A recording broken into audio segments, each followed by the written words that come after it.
मंच में हमारे इस प्रदेश के पूर्व मुख्यमंत्री और देश के कैबिनेट मंत्री के रूप में, इस झारखंड के राष्ट्रीय चेहरा के रूप में आदरणीय अर्जुन मुंडा जी मंच में हमारे बीच हमारे प्रदेश के विधानसभा के हमारे विपक्ष के नेता आदरणीय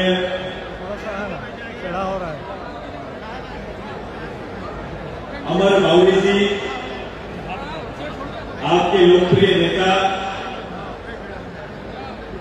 इस बारागोड़ा के से पहले नेतृत्व करने वाले, झारखंड आंदोलन से ओतप्रोत झारखंड के आंदोलन के अगुवा नेता रहे, आपके जमशेदपुर के लोकप्रिय सांसद आदरणीय विपुल भरत माथुर जी, मंच पर आदरणीय अजंत भाई हाँ इस हाथ पूर्व भारतीय जनता पार्टी के अध्यक्ष रहे आदरणीय गोस्वामी जी, आदरणीय पूर्व विधायिका मेनका जी, भारतीय जनता पार्टी के कई बड़े नेता जो इस मंच पे हैं, मैं अपने अक्षर के दिवंगता गुरुसराय के पूर्व विधायक और मंत्री राजेंद्र सहित सिंह, भारतीय जनता पार्टी के आदरणीय अध्यक्ष, आजसू पार्टी के आदरणीय अध्यक्ष और घाटशिला में आज सवेरे से आदरणीय मोदी जी के लिए आए हुए हजारों हजार के बुजुर्ग को मैं अपनी ओर से हार्दिक जोहार करते हैं और आप सभी का अभिनंदन, आप सभी को प्रणाम अर्पित करते हैं। घाटशिला में इतने लोग इस पंडाल में है, इस उपस्थिति को तो दर्ज कराना पड़ेगा गोपाल भाई, और ये आवाज से आएगा तो सबसे पहले भारत माता की पूरी आवाज पूरा आया क्या? एक साथ पूरा आवाज, भारत माता की जय झारखंड। आज ये भारत के सबसे पहले और आज के इस दिन घाटशिला के इस ऐतिहासिक मैदान में भारत के सबसे बड़े चुनावी पर्व में आज शामिल आप सभी लोग और पूरा भारत, एक बड़ी आबादी लगातार 10 साल से इस देश और आबादी के आधार पर विश्व के सबसे लोकप्रिय नेता आदरणीय मोदी जी के नेतृत्व में भारत अपनी प्रतिष्ठा को स्थापित करने में दिन रात लगा हुआ है। केवल राजनीतिक कोशिश मात्र नहीं, बल्कि भारत का जागरण हुआ और पूरे भारत और भारतीय एक साथ, चाहे वो भारत के अंदर या भारत के बाहर, हर लोग भारत की प्रतिष्ठा के लिए खुद को समर्पित कर रहे हैं। एक अलग सा वातावरण विश्वव्यापी वर्तमान समय में स्थापित हुआ है और यह संभव है एक नेता से जिसका नाम आदरणीय नरेंद्र भाई मोदी। ये चुनाव निश्चित रूप से एक अवसर है मतदान का, अपना पक्ष रखने का, अपना विचार रखने का। अगर आज के दिन में मात्र केवल एक पक्ष का विचार होता तो निश्चित रूप से देश की 70% आबादी एक साथ एक पक्ष में अपना मतदान कर देते, लेकिन हमारा विधान इस तरह का है नहीं। हमारा विधान संसदीय प्रक्रिया से लोकसभा तक पहुंचकर फिर प्रधानमंत्री चयन का है, लेकिन इस पूरे प्रक्रिया का और प्रक्रिया का है कुछ भी हो, आपके इस वोट का मात्र एक है, वो देश के प्रधानमंत्री का चयन है और देश के प्रधानमंत्री चुनने का अवसर है। अब यदि देश के प्रधानमंत्री चुनने का अवसर है तो हमारी सोच उसी स्तर का होना है। वो कभी भी ये कोशिश नहीं कर रहा है कि आदरणीय हमारे प्रधानमंत्री के समकक्ष में देश के अंदर कोई चेहरा स्थापित करे या कहे कि मोदी जी का विकल्प के रूप में हमको सामने लाते।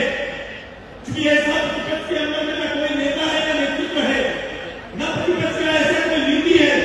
अगर ये तीनों नहीं है तो उन्होंने एक वातावरण बनाने का कोशिश किया है, वो बीच में नहीं किया है। क्षेत्रीय आधार पर अलग अलग जगह पर अलग अलग भाषा अलग अलग कमिटमेंट करके रखते हैं। इनके भूतपूर्व का जिस तरह से चतुराई दिखाने का काम कर रहे हैं, ये मात्र इस चुनाव में मतदाताओं को अपने लक्ष्य से अलग करने का केवल मात्र उद्देश्य है। और ये परिपाटी लगातार कांग्रेस और झारखंड मुक्ति मोर्चा का चलते आया है। क्योंकि दोनों के समान चरित्र है। क्योंकि कांग्रेस ने 55 साल के अपने राज्यकाल में इस देश के अंदर कोई गारंटी योजना नहीं स्थापित कर पाया, लेकिन प्रधानमंत्री जी ने पहली बार देश के 140 करोड़ जनता के बीच में गारंटी योजना के अंदर कम से कम शुद्ध पीने का पानी हर परिवार तक पहुंचे। ये प्रधानमंत्री जी ने संकल्प के साथ आगे बढ़ने का काम किया है। प्रधानमंत्री जी ने इतनी बड़ी आबादी के लिए हेल्थ सिस्टम तैयार किया और हर किसी को 5 लाख का 1 करोड़ देने का काम किए। हर गरीब के लिए प्रधानमंत्री आवास योजना का गारंटी योजना किए। इस तरह से हर क्षेत्र में जिसे डेवलपमेंट के इंडेक्स को पूरा किया जा सके, उसमें प्रधानमंत्री जी अपने संकल्प को गारंटी के रूप में पूरा करने का काम कर रहे हैं। लेकिन अगर हम उल्लेख करें 55 साल के इतिहास को, 55 साल के कांग्रेस के राज को, तो एक भी योजना आपको नहीं मिलेगा। लेकिन एक योजना मिलेगा कि सामाजिक तौर पर वोट बैंक के आधार पर कहीं न कहीं धर्म और जाति के आधार पर मुस्लिम के लिए लोगों को मूल काम से, मूल विजन से, मूल रूप से हटाने का काम किया है। वही काम झारखंड मुक्ति मोर्चा प्रदेश में कर रही है। प्रदेश में ये सोरेन परिवार का 5 बार मुख्यमंत्री के रूप में वो हो चुका है। 5 बार मुख्यमंत्री की शपथ ले चुके हैं। इसके बावजूद राज्य के संकल्प को पूरा करने का जो बात वो चर्चा करते हैं, एक भी संकल्प पूरा करने में विफल हुए हैं। लेकिन अपनी परिपाटी को स्थापित करने में वो सफल हुए हैं। आप मुझसे पूछेंगे कि परिपाटी क्या है? परिपाटी है झारखंड राज्य के लिए और इस विषय को लेकर उदय होने वाला झारखंड मुक्ति मोर्चा अपने विषय पर तो खड़ा रहा, लेकिन झारखंड को मुक्त करने के लिए कभी भी कोई लड़ाई लड़ा नहीं। झारखंड के लोगों का और झारखंड के पूरे वोट बैंक के ऊपर सांसद विधायक तो आते रहे, लेकिन झारखंड मुक्ति का कोई प्लान उनके जहां में कभी रहा नहीं। और जो कोई प्लान रहा वो है कि झारखंड को सर्वसार करने का प्लान हमेशा रहा है। हम संयुक्त बिहार में भी हमारा राष्ट्रीय चेहरा बनकर जब इन्हें अवसर मिला तो 93 में उन्होंने प्रदेश के नेतृत्व को सर्वसार किया है। और उसके बाद भी ये परिपाटी पीढ़ी में चला रहा है।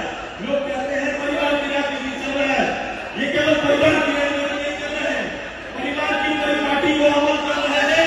जैसे इनके फादर ने लोकसभा के अंदर इस राज्य को एक रकम में स्थापित किया था, उसी तरह इनके पुत्र भी इस प्रदेश के अंदर की बड़ी आबादी को और इसके संसाधन को सरकारी संरक्षण में दोहन करते हुए आज किसी न किसी रूप से आप आरोप के घेरे में आए हैं। और कहीं न कहीं इस राज्य के साथ और इस राज्य के लोगों को कहीं न कहीं एक फिर से सर्वसार होने का एक अवसर प्रदान कर दिया है। नेता राज्य की गरिमा बढ़ाते हैं, हमारे नेता राज्य की प्रतिष्ठा घटाते हैं। ये दोनों चरित्र यहाँ चल रहा है। अब इसी चरित्र के अंदर आपको वोट करना है। विद्युत बाबू आपके बीच में है, एक ऐसे मृत्युवासी, लेकिन अंदर में वो विद्युत जैसा नाम है, उसी तरह इनका चरित्र भी है। और लगातार ये तीसरा बार होगा, ये तीसरा बार, 2 बार में तीसरा।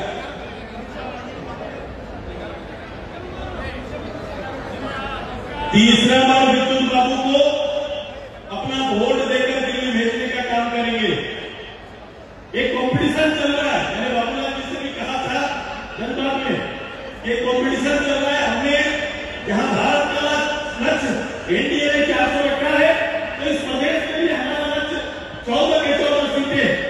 लेकिन स्पर्धा इस बात को लेकर है, स्पर्धा यह है कि कौन कितनी बड़ी अंतर से जीत लेता है। निश्चित रूप से जब हम लोग आपस में बैठेंगे तो वहां के एक गांव स्तर के, चाहे पन्ना प्रमुख हो, चूल्हा प्रमुख हो, चाहे पंचायत का हमारा पदाधिकारी हो, शक्ति केंद्र का पदाधिकारी हो, निश्चित रूप से उनके किए गए कार्यों की सराहना होगी।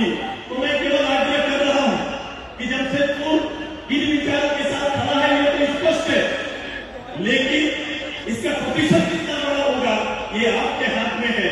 क्या प्रतिशत बड़ा कर पाएंगे क्या? जमशेदपुर में जीत का आंकड़ा बड़ा होगा क्या? सबसे बड़ा होगा क्या?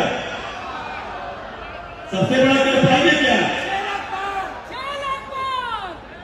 कितना? पिछले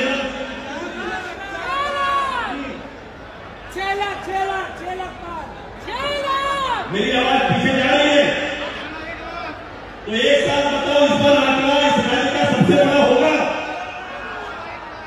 भाई विद्युत बाबू को बताइए, सबसे बड़ा आंकड़ा होगा कि नहीं?